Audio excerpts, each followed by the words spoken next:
So, receive.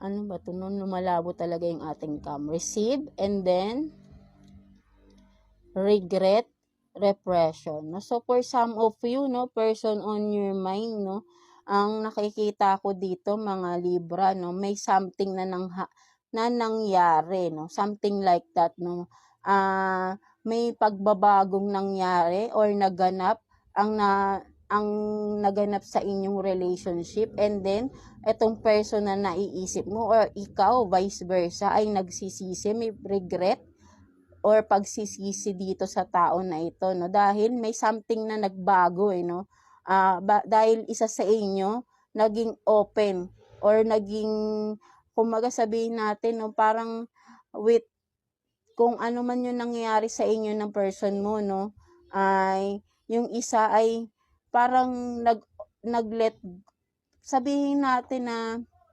hinayaan na lang niya, no, kay universe yung sitwasyon, no, naging open siya lalo kay universe sa mga problema niya, and then this person naman, kung sino man ito sa inyo, Libra, is may pagsisisi, no, sa mga nagawa niya, kung ano man ito, no, kung sino man ito sa itong person na ito, right? No, may pagbabago kasing nangyari dito sa connection ninyo at nagsisisi itong tao na ito, no, mga Libra natin. So, ayun yung nakikita ko dito sa cards na ito, right?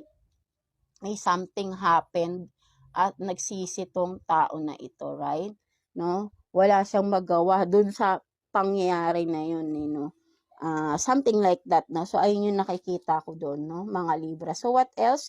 Kuha pa tayo ng 2 cards here, no, for you, mga Libra. Ano pang meron pagdating sa person na nasa isip ninyo, mga Libra natin? Kuha pa tayo ng 2 cards here for you, mga Libra natin. 2 cards for Libra, please. 2 cards for Libra.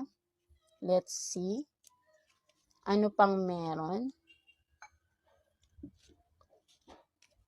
So, you have this, the Lovers, and then, wow, 10 of Cups. No? So, for some of you, no, mga Libra dito, no, dalawang scenario yung nakikita ko rito, no.